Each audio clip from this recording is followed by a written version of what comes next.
going to be like, I can't hear me anyway.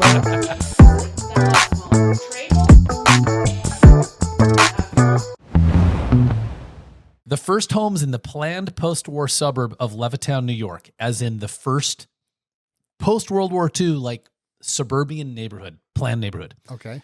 cost $69.90. That's $6,990. Wow. In today's dollars, but wait, inflation, it's the same now. But in today's dollars, that's $91,515.76.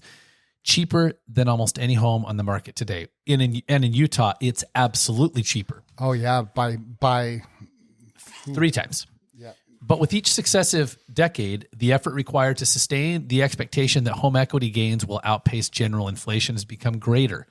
Successive waves of financial innovation have been aimed not at stimulating the variety or supply of housing, but at increasing Americans' ability to take on debt to gain access to it. I'm reading today, Jesse, from the book Escaping the Housing Trap. How's this for a little bit of perspective for us right now? And we're going to talk a little bit more about how do we even get into single family housing? Like, how did we get here? Here Right. being with what we think is the modern neighborhood. What do you think of those numbers? Blow me away. But we were just talking about, with McKinnon and I yesterday on the show was talking about that. You know, what were they paying for houses in the 1920s Correct. versus today? Well, okay. So on a previous show, we talked about home prices in the last 15 years have gone up. How much, Jesse? 3 times? Okay. Median home price, 2011. Do you remember what it was? It was Like 160. 69. 160. Yeah. It was 169 was the median home price in Washington County. Yep. And as of last week, when we talked about this, it was 560. something, 560-ish. 5 something. I mean, I think it was 5. I think it was the median was 516. Okay. Yeah. The average is yeah, higher. the average was higher. Okay. 516 divided by 3. Do the math. That is a tripling of home prices. It did triple. Okay. Now look, this is the median home price. And in this book, Escaping the Housing Trap, one of the things that, and this is actually from a group called Strong Towns. There's a podcast called Strong Towns. I highly advocate that people who care about real estate, especially in St. George, listen to the Strong Towns podcast. I'll have to go check that out. I haven't heard it. And in this book, it talks about this. I want to go on to read something. Well, what about 2008? Did that reset the market? Okay. The shock of 2008 did not force a total reset. Rather, the years since have seen home prices rise to levels even higher than the peak, as in triple. This has been fueled by what? Historically low what? Interest rates. Interest rates, he knows. So I would actually argue a little bit, though, that what it reset is inventory, because after 2008, I think 2022 was the first year since 2008 in the United States that we actually built enough homes to keep up with population. Well, can I? So it actually did. I think it did reset in a way. Well, let me read this to you. This has been fueled by historically low interest rates and massive infusions of cash into the economy, as well as a decade of underbuilding. And I didn't read the book yet. As well as a decade of underbuilding. Now, here's the punchline I want to bring for our viewers and listeners today. There's no way out of this trap that does not involve a painful correction. Housing prices are untenably high for millions of Americans, threatening the stability and prosperity of our lives. But, and this is the impossible catch-22 that I've talked about, anything more than a modest fall in home prices in the near term represents a threat to the entire banking system and U.S. economy. The path, think about this. There's no way out of the housing crisis that we're in that doesn't involve a painful correction. And yet, if prices fell more than a modest amount, it could threaten the entire economy. Yeah, because, housing is a massive majority of the economy. Jesse, what's funny is I'm only reading. 2 pages. They're not zoomed in. The introduction of this book, I just figured I should just blot the entire thing with highlighter. Okay. Yeah. So it's interesting what he said. Housing literally is the greatest core of the U.S. economy. It really is. How many industries it supports is mind-boggling. It's not just, real estate agents, bankers, and the builder. It's so much more. Oh, guys, so much more. Guys, look at your home. You have every single trade that was involved in the planning, development, construction of the roads, construction of the home, all the trades that were involved in buying and selling the home, transacting the home, all of the trades that go. Now, listen, that's the trades of building it. Right. But Jesse, here's what we didn't talk about. Into it. Bingo, yeah. Who's involved in creating sheetrock? Yeah. Milling the wood, right? Right. The electrical components, the lighting, the appliances. This is incredible. And then you move into the home. Right. You have natural gas, and you have a sewer service, and you have lights, and you have bedding, and you have stuff in the kitchen. You have furniture. Oh, wait. You have food to put in the fridge. Is this incredible? Everything that we do around our life centers at our home. It's amazing. So there's something I want to share. So because people are going to ask, I actually think Jesse knows the answer. I'm not going to put him on the spot. Maybe. Because people say, well, how do we solve this? And this is something, we're in St. George, Utah. And we can work with buyers and sellers in the entire state of Utah. And we actually can connect. We actually work with buyers and sellers across the entire country because we can refer them to our referral partners. But here's what I'm getting at. I hope that city officials in every community in America will hear this, and specifically in St. George and Ivins and Santa Clara and Washington City and the Hurricane Valley and beyond. Okay. We have a housing trap right now. Okay. In the entire United States. It's called, this book, Escaping the Housing Trap. We have a housing trap. Housing's unaffordable. And the reality is home prices really don't seem to be going down. And if they were to drop greatly, it would kill the economy. So we ask, what is the solution? The path to escaping the trap will require a building boom. But it won't be one that looks like the suburban building boom of the post-war era. We need a lot more housing and more diverse range of places and forms than what is currently produced. And we're going to talk about this. Most of it will be small, Jesse. So I was just going to say, I would argue we've got plenty of larger homes being built. Plenty. We have too many large. Let me finish this. Okay. Much of it will be small, and much of it will be carved out of existing homes and properties. We need a lower bar of entry, both for people seeking housing and for people creating it. We must reinvent the starter home, the bottom rung on the housing ladder, in a way that is appropriate to our era, not by seeking a return to the tenement conditions of a century ago. And here's what they mean by that. When they first, prior to World War II, what happened is homes were built by many people and communities. And most people they'd go in, and this is pretty typical in South America. I just returned from Peru. People would go in and they'd say, we want to build a home. And they just would get together with their family and they'd just build a home. Well, the problem is that you ended up with homes that were dangerous, cold, hot, not great. Okay. Right.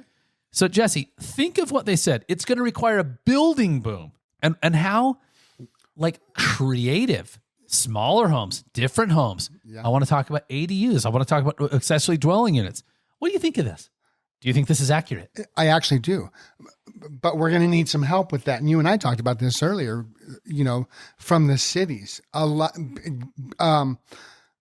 becoming more creative with the developers. Absolutely. Right. For instance, a lot of push in downtown St. George trying to get more creative and a lot of push back going, no way. Yeah. So we're not a big city. Yeah. Here's a great example. We'll talk about the density that's around us.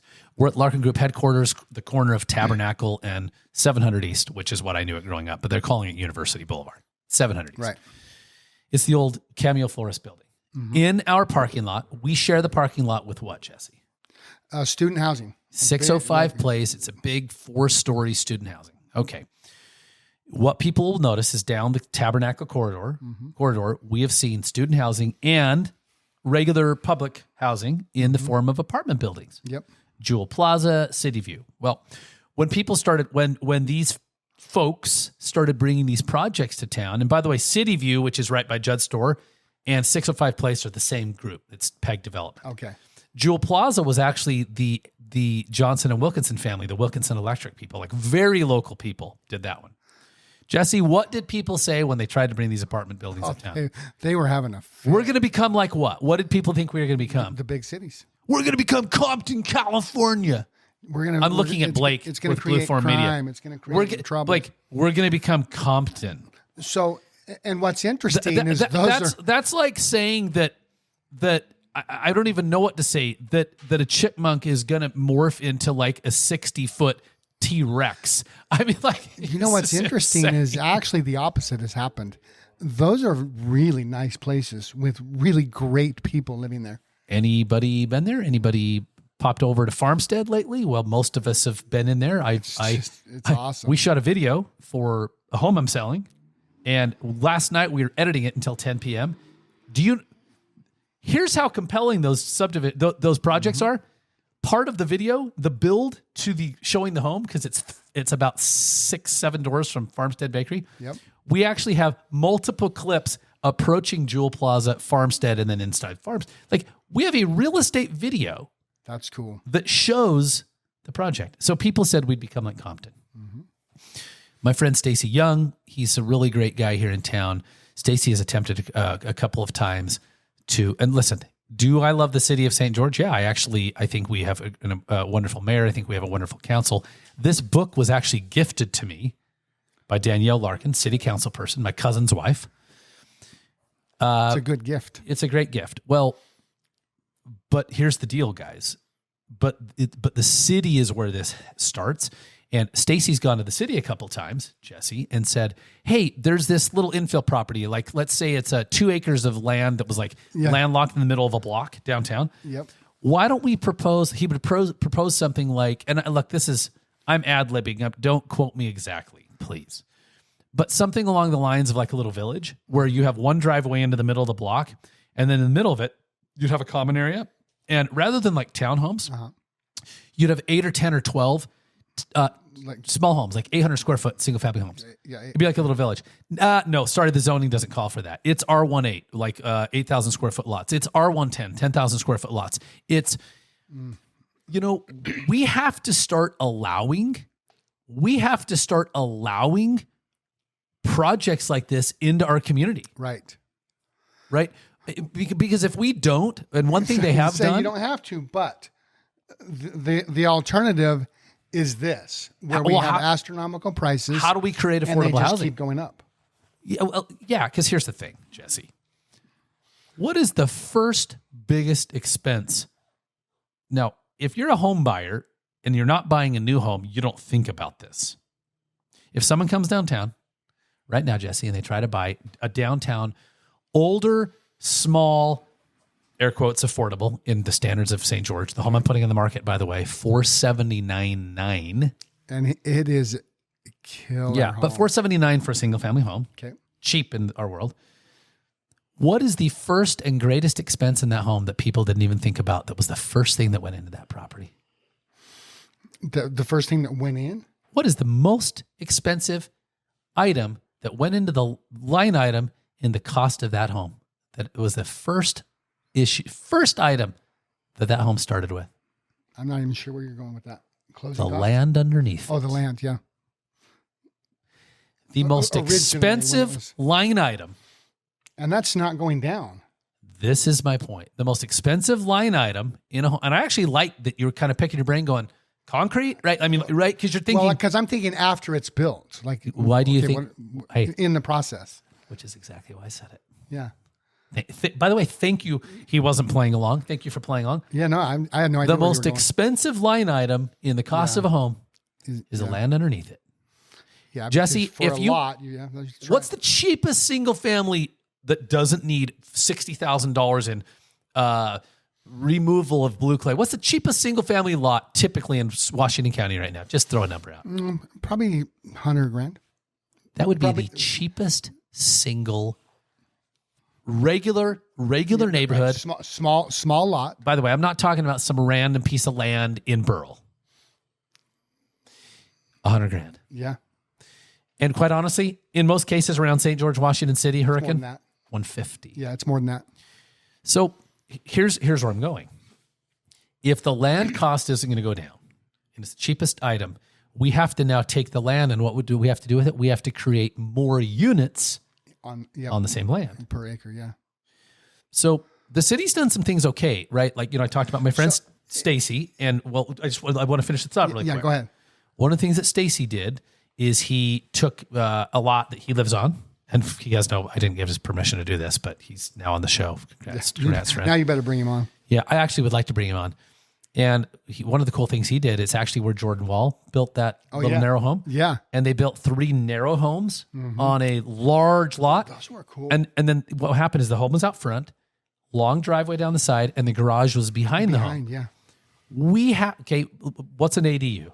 Tell people what an ADU is. ADU is a home with a separate living space with a separate entrance, right? And it's not the home. It's not a home with. The ADU is what? Is a second living space in the home. It is.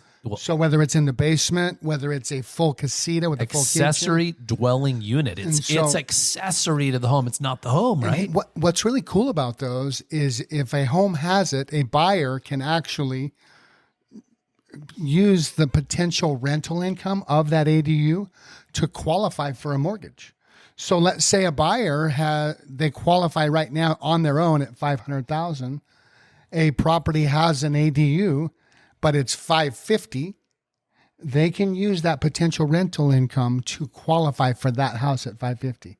How cool! As long as it's a full ADU. That is really cool. And by the way, you don't even know the number because I don't either. But most ADUs, they're probably bringing in more like $800 to $1,500. Yeah. Anywhere. Yeah, that's right. Anywhere from $1,000 to $1,500. Yeah. So ADUs are something we're going to see more of, and a great example. And they're doing this in specific areas throughout the downtown. They're not allowing an ADU anywhere that people just want to do it.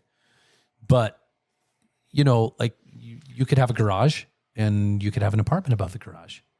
Phenomenal use of an ADU. Yeah. Absolutely amazing use of an ADU, right? So I think we need to see ADUs.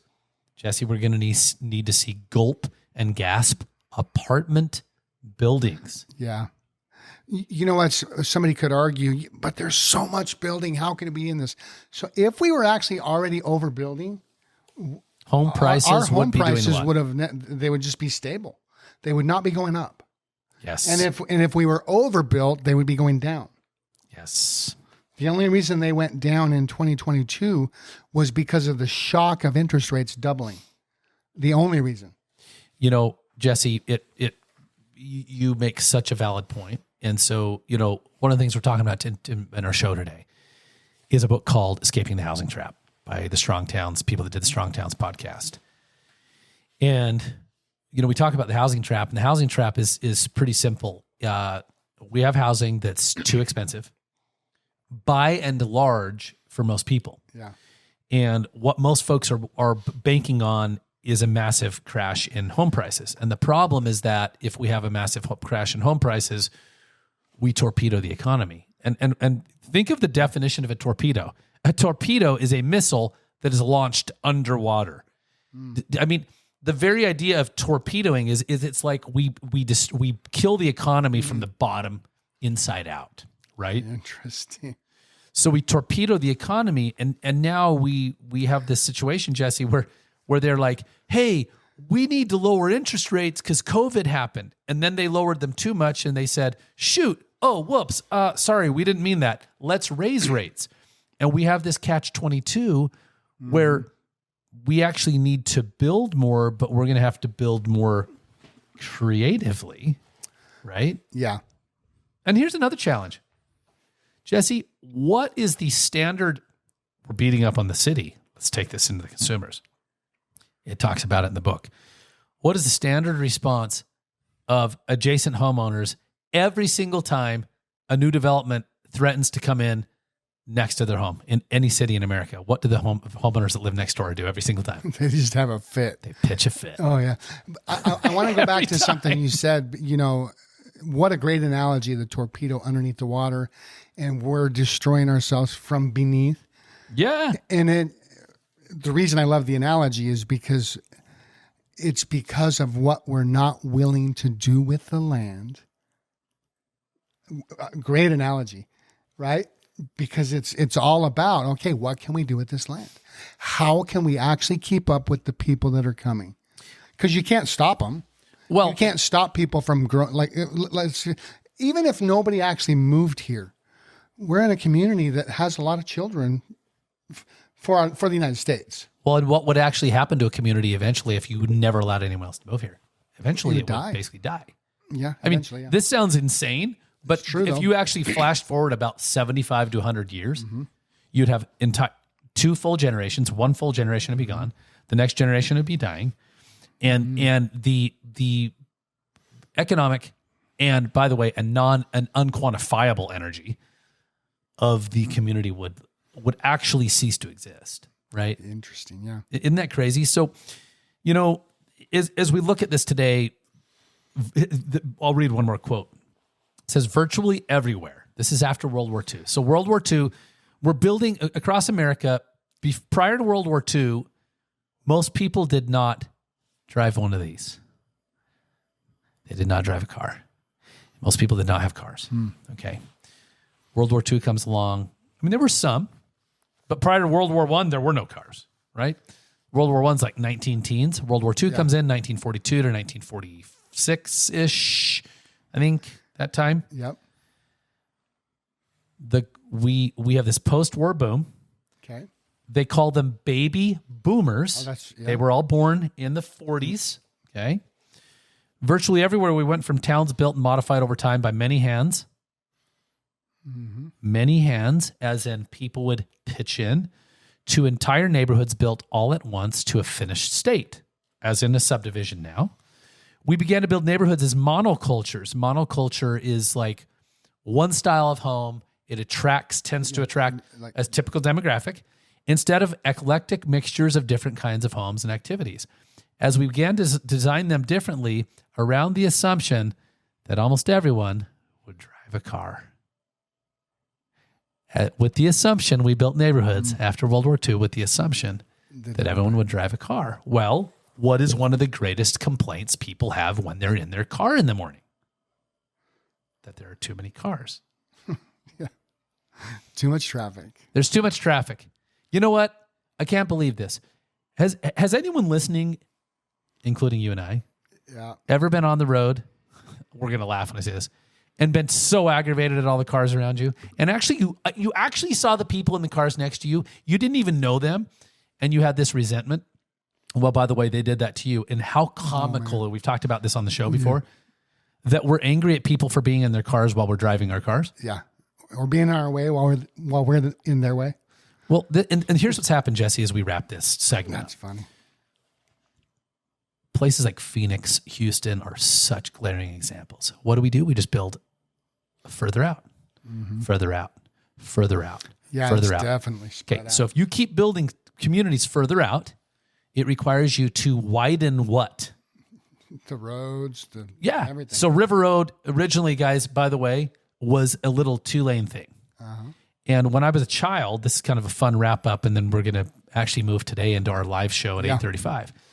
When I was a child, River Road didn't exist north of Harmon's.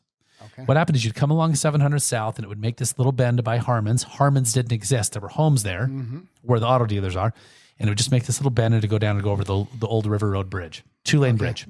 And did it go to Bloomington Hills? Yeah. Okay. Yeah. And then it kind of stopped. Yeah. Well, so suddenly you don't need 2 lanes. You need 2 lanes and a turning lane. Wait, now you need 4 lanes. 4 lanes, yeah. Now you have Riverside Drive and River Road as the most dangerous intersection in Washington County. One of the biggest. Guys, how long is that big enough? How long is that big enough? Yeah. So as we continue to build big homes far away that require cars, what we do is we loop this thing. So we're going to have to build more homes, and we're going to have to get way more creative about it's not just building more big homes further away, right? This is from the book Escaping the Housing Trap. I'm gonna go order that. That's this is phenomenal. book. I'm going to go ahead and say something right now to our podcast listeners. The first 5 people who DM us through our Instagram account, which is at Larkin Group, the first 5, as a matter of fact, I'm going to fix that. The first 10 that DM us, because I can buy a box of 10, the first 10 that DM us the word housing trap, the phrase housing trap, I'm going to give you a free copy. The book, The Housing Trap. Sounds like a good book too. Take an evening walk around your neighborhood. As you stroll, count the windows of the homes as you pass. If the lights are on, take just a casual glance at what you can see from the outside. You don't need to snoop, just glance. Housing is everything.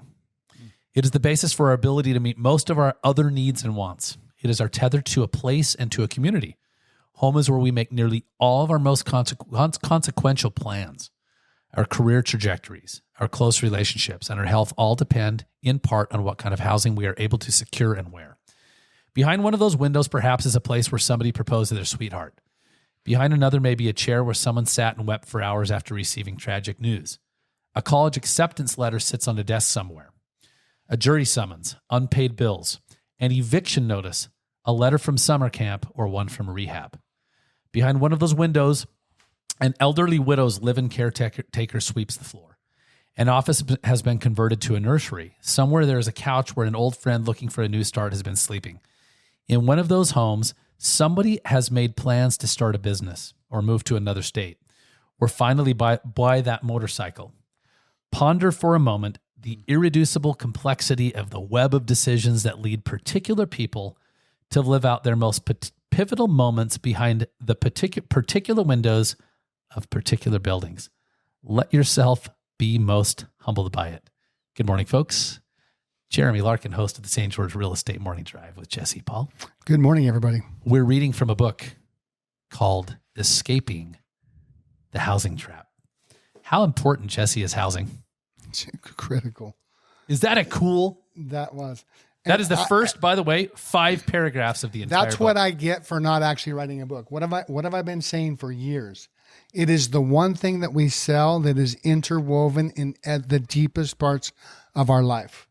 And it's why it's so emotional, because it touches every part of our life. Happens in our home. Every part. It's literally, in most cases, it's where we create life. It's where we live life. It's where people end or we grieve the end of lives. Yep. It's deep. You know, this book, I want to thank Danielle Larkin with St. George City Council. Plug for St. George City Council. By the way, she's not up for election, so this is great. She's, Danielle's my close friend, my cousin's wife. She actually gifted me a copy of this. And this is by a group called Strong Towns. If you haven't listened to the Strong Towns podcast and you are passionate or curious about kind of the makeup of communities and cities and what makes a strong town, I want you to check out the Strong Towns podcast. But the book is Escaping the Housing Trap. Again, Jesse, it says, ponder for a moment the irreducible complexity of the web of decisions that lead particular people to live out their most pivotal moments behind the particular windows of particular buildings. Let yourself be humbled by it. Housing, guys, housing is it the largest piece, probably single piece of the U.S. economy? Yeah, I think so. We just talked about this I think so. We've been in here at Larkin Group headquarters, guys. Larkin Group headquarters is the corner of Tabernacle and 700 East University Boulevard. We're the one with the big mural on the side with the cool desert scene that says you belong here. By the way, you do. Mm-hmm. You do belong here. And, we're sitting here at headquarters today, but we're talking about we were pre-recording our podcast, and you can check out our podcast, by the way, on all of your podcast platforms, or you can pick us up always on YouTube. So I want to answer your question though. Is it the biggest part of the U.S. economy? It's so big, in fact, that after 2008, they've been trying to control it for all that time. Yeah, because it cut so deep in 2008 when it dropped. And we talked about earlier on our show from this book, we hoped most of us thought that 2008 was like the great reset of the housing market. Oh, they fixed it now. Well, here's the thing, Jesse, in a lot of ways they did, because ever since then, people have to qualify for the loan. Yeah. Oh boy, do they. At the same time, it didn't force a total reset. It forced a reset of how people qualify for mortgages. And that's wonderful, because today people are not obtaining mortgages, well, by and large, fraudulently, right? I mean, we don't know what happens behind the scenes. However, what it talks about in this is says but it didn't force a total reset. The years since have seen home prices rise to higher levels than the peak. Well, as you and I both know, Jesse, by 2023, home prices had gone up by how much? 3 times. 3 times in the last 15 years. 3 times what they were. One of the things we're going to talk about today is this question, well, what's going to happen to the housing market after the U.S. presidential election? And I don't know if you knew about our election this year. I think it's really exciting that we have Elmer Fudd and Barney Fife going for president. And oh man, I like we have 2 of the 3 Stooges. We could go on forever. And so with a lot of reason, people are freaked out. And here's why. Because you basically have 3 camps with politics right now. You have one camp that are terrified that Trump will win and they think the world will end. Yeah. You have one camp that are terrified that if Biden wins, the world will end. And then you have a lot of us that are terrified that they're actually the candidates and that the world's ending. That either one of them will win. So basically, people have a lot of fear, Jesse, right? By the way, guys, our show is brought to you today by Guild Mortgage, Chantry Abbott. I thought about having him in for this conversation, but he'll be in for many more conversations to talk about us. Guild, Chantry Abbott and his group, they have worked with us for well over 15 years probably, and worked with more than at least 15 years. And they work with our clients to help them secure mortgage financing. If there were ever a time when it were more critical to figure out your loan in the right way, it's now. And, to figure out, well, should I assume someone's mortgage? Should I get an FHA loan? Should I be considering a VA loan? I've been in the military. Amazing product. Should I do a reverse mortgage? How do I structure this to afford a home that, Jesse, by and large, median to average sales price in Washington County is in what range? Right now. 5 to 550. Yeah. Homes are over $500,000 by and large in Washington County. And so I want you to check out and reach out to Guild. That's Guild, Guild, Mortgage, Chantry Abbott. We can give you all of their information if you shoot us a DM. So we are with the Larkin Group, Keller Williams Realty. And we literally produce this show live from downtown St. George. I'm looking at the St. George City Cemetery where my grandparents are, have been laid to rest. I actually have a funeral plot across the street. When we say it, the Larkin Group, we know this town, which is our slogan. We know this town. Now, we don't know it all, but we eat, sleep, and drink Washington County. And when we say this town, Jesse, we're talking about St. George, Washington, Santa Clara. I live in Santa Clara, the booming metropolis of Burl. Yeah, Greater St. George. Greater St. George, Washington County. Valley. So, Jesse, this is an interesting challenge, and we're in an election year. I want to just ask the question straight ahead, and don't let me forget to wrap up actually pitching one of the coolest homes that'll ever go on the market downtown St. George. And why wouldn't I? It's one of my, it's a residence that was my former residence before we get off the air. Jesse, what is going to happen after the election with the housing market? I need you to give me a guaranteed answer. What is the only guaranteed answer you can give us, first of all? Well, we don't really know. Perfect. He got it right. If we look at history. Let's talk about history. If we look at history as far as home sales go, home sales went up 9 of the last 11 presidential elections. Ooh, so only goodness. 2 times in the last 11 presidential elections did housing sales, the number of houses, go down. That was in 1981 and 1989. Ooh, I wanted to know. Every other year, we've sold more homes after the election the next year.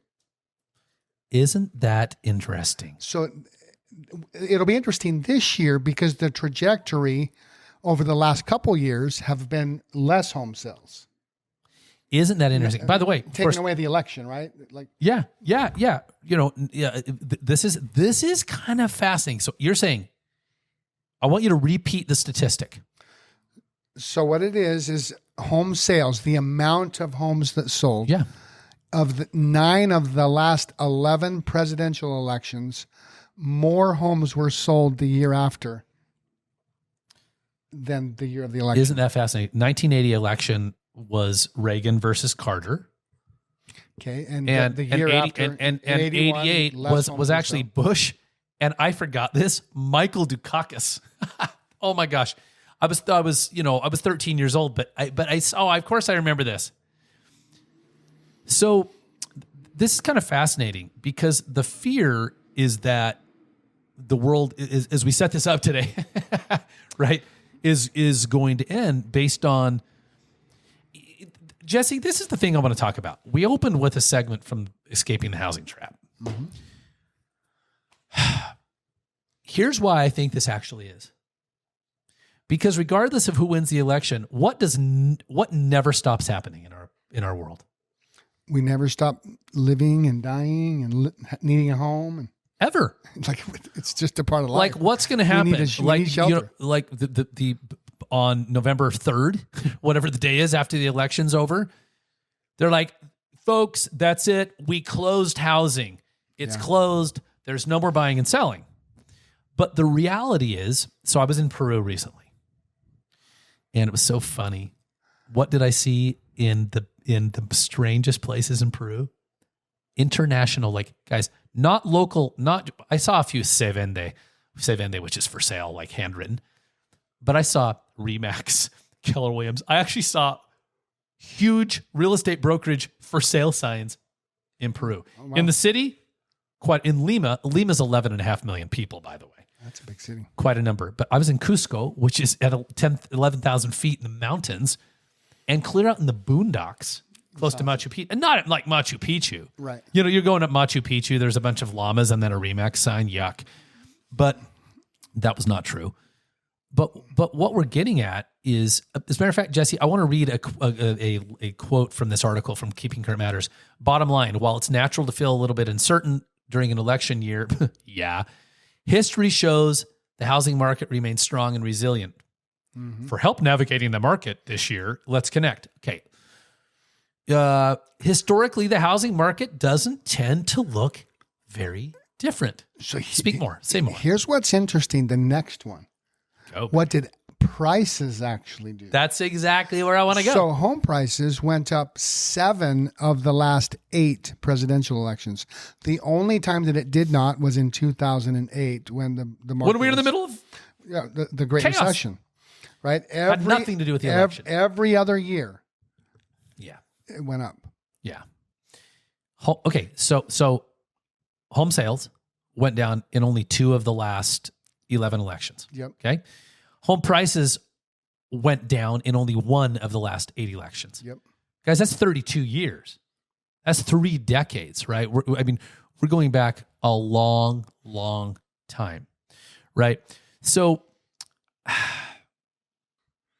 I think what people need to be considering, guys, Jeremy, Larkin, Jesse, Paul, with the Larkin Group, the St. George Real Estate Morning Drive, which is, we help people navigate their wealth in real estate. Yep. We really do. I think what people really need to be considering, Jesse, more than the election year, we're going to give them the same advice that we've given on every show since the beginning of time. People should really, if they're deciding whether they should buy or sell, be considering what? Like what kinds of things? Well, what's the process going to look like? Who am I going to work with? Back up. Whether they should buy or sell, back up before that. Okay. Who cares who they work with? How would someone make a decision whether they should buy or sell real estate? Do I need to? What do I actually need to do it? There he goes. Meaning, do I need to move? Meaning that was upstream to talk about who am I going to work with. People, you shouldn't be worried about an election. Yeah. You should be trying to figure out whether you need to buy or sell real estate. I have a buddy who was divorced in the last couple of years, lives in North Utah. He said, "What do you think? Should I buy a home?" I said, "Well, My first question is, do you need to live in one? That was comedic. And if he's like, well, yeah, I'm already living in one. I have a rental. I said, okay, cool. What's your concern? Well, his concern about buying a home right now, what would be the only concern that someone would have about buying a home right now? Can I actually afford it?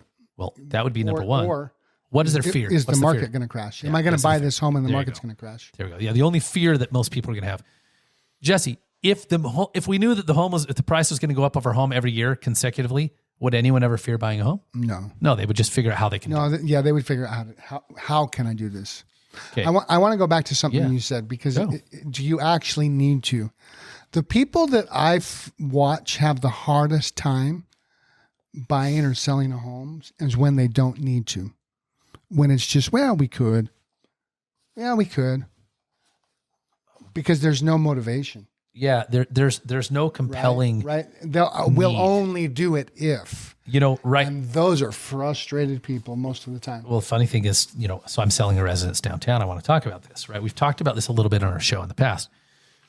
One of the coolest homes you'll ever see in downtown St. George. We call it The Nest. The Nest is actually going on the market late today or first thing tomorrow morning. There's a couple little nuances we need to deal with signage. The Nest is a 3-bedroom, 2-bath home around 1,500 square feet, steps from Town Square. Like literally when I would walk Max to Town Square every day, it took us about 2 minutes to walk there.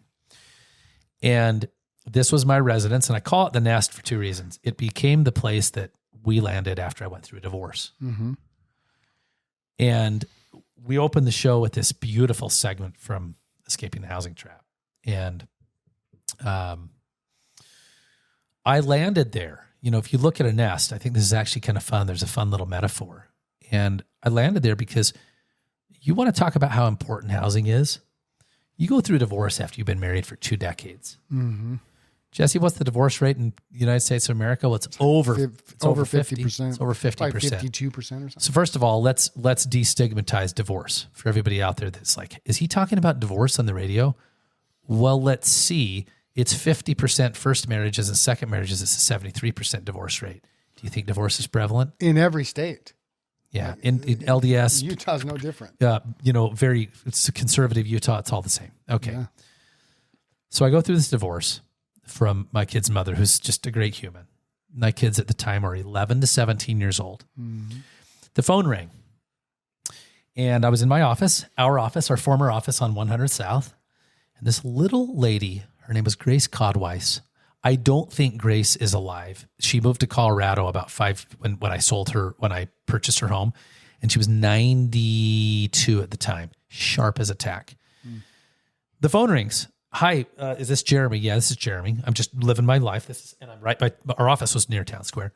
Hey, I need to sell my home. I heard your Gary LaVox endorsement. Gary LaVox is the lead singer of Rascal Flatts. Oh, I love that. If you need to sell your home, pick the price and the date, and call Jeremy Larkin Real Estate. We have a jingle. Yeah, that's awesome. She said, Gary LaVox is so handsome. This is a true story. I love Gary LaVox. Do you love this? She's 92 years old. I do. Well, gosh, I'm glad you heard it. She said, yeah, I need to sell my home. What's going on? Well, I live here with my daughter. We're moving to Colorado. I said, where do you live? She said, 200 West. 200 West where? St. George. I said, you're joking. We were in the middle of the complexity of a divorce. And if you've been divorced or you're near one as a friend or family member, or you're the child of a divorce, this is pretty heart-wrenching. Your entire life flashes before your eyes. And everything that you thought would be is now up for question. Jesse, you been divorced? Yes, sir. Yeah, he's been there. And I'm a well-known guy in St. George. Big brand. Mm-hmm. I grew up I've been involved in the predominant faith. Born and raised here. I'm on the radio and I'm like, oh, this doesn't look good.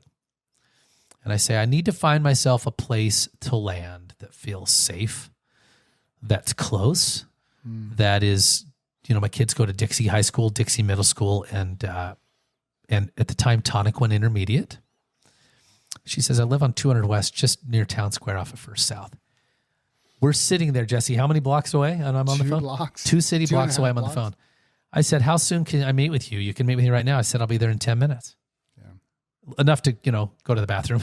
Yeah. I go to Grace's home and I walk in. Shaded street, historic downtown St. George. This trees meet in the middle once a year until they kind of move back with the seasons. And I walk in, and the home is built in 1966. It's 3 beds, 2 baths. It is the most idyllic lot. It is. There are hundreds of birds chirping. So I want to say. And by the way, we have 4 minutes. Okay, but you have that backyard is paradise. It's paradise. 4 minutes. Truly is what we have. So we have to watch that, don't we, guys? It's paradise, right, Jesse? You've spent time back there. How many times have we sat in the Adirondack chairs? A lot. And Jesse counseled me through my divorce. And she said, I have kitty cats and I'm afraid they'll escape. And her daughter was 70 years old. That's her adult daughter because she was 92. We don't know how we're not going to lose the cats. And I said, I have a deal for you. What if we got an appraisal and I'll pay you the appraised value of the home? She said, are you kidding me? I said, I'm not kidding. It never went to market. We got an appraisal and I purchased the home. It was my nest. This last week, I hung 2 potted plants, Jesse, at the home. I spent 2 full months preparing the home for sale. Yes, you did. How'd it turn out? Beautiful. It's a postcard. It's good. A postcard. It was a place I landed. There are hundreds of birds on site. And 2 of the potted plants, we hung them. And guess what we didn't do? We didn't water them over the weekend because I was in Midway. My son forgot. They died. It's 107 degrees. And when I went to take one down, what did I find in one of the potted plants? A bird's nest with one tiny little egg. That fast? It had one little tiny egg in it. Oh, man. So I took it down and I set it about 15 feet away on the ground and we didn't throw it away. Yeah. The nest. And so I tell this story to say this. That's cool. How important is housing? Very. It is the place that I landed. The most important things that we have I spent 5 years there. And as a fun aside, what do we got for time, guys? 2 minutes? 3-ish? Fun story, Jesse. When I left the home, I said, I'm going to make it a rental. I'm going to build the American dream. Mm-hmm. And I'm going to have a couple of rentals. And I put a tenant in it. And the tenant in it for 1 year was the woman that I purchased my next house from. We traded homes. Yeah, that's cool. She moved to the home. She spent a year there. It was her transitional place. I moved to Hope Street. How fun is this, Hope Street? I mean, there's so many metaphors. Mm-hmm. And a year later, she said she went through kind of a tough relational change. And she moved out. And I said, you know what? Why would you sell a rental that was profitable with a 2.85% mortgage? Well, I realized that by selling the home, from a strategic perspective, if you own a second home or a rental, you go, well, I don't want to sell it. It's paid off. Because I realized that I could knock down several dominoes financially. Yeah. Strategically, by selling this home, also paying off a home equity line of credit that I used to renovate the next home. Yep. And I just clean up some financial parts of my life. And so it's a beautiful story. It's a great, talk about a way to promote a listing of mine. Mm-hmm. The property, guys, is 144 South, 200 West. You were wondering the address if you want to drive by. When that hits the market, you should check it out. It's 479, cool. 144. What's 144, Jesse? What was the significance of that? It's a street number. I'm not sure. 144 South, 200 West. This is one of the games I play when I sell home. Was that how old you were when you bought it? 44? It's 144 South, 200 West. That's the street number. That's the street number is 144 South. So 479, 144. And Jesse, is that a good price? It is. It's an amazing price in this market. Yeah, I think it is. Could we have asked more? Yeah. Absolutely. Yeah. Did we speak to an appraiser who said we can ask more? You did, actually. We had a full analysis done. An appraiser looked at it, said you could ask more. So guys, I spent 2 months preparing it. I spent thousands of dollars preparing it. I staged the home. I went as far as hanging. I've now been through 2 sets of hanging pots. Don't forget to water them this weekend. Yeah, they're freshly watered. We shot video. We shot aerial photography, aerial videography. We have an incredible reel that's going to hit today. That's one of the coolest reels we ever did. It was basically it was a test study in how to market a piece of real estate. The Nest, 144 South, 200 West. Housing is everything. And Jesse, what did we conclude? In the last 9 of 11 elections, home prices or home sales went up. In the last 7 of 8 elections, home prices went up. I don't like the candidates either, guys.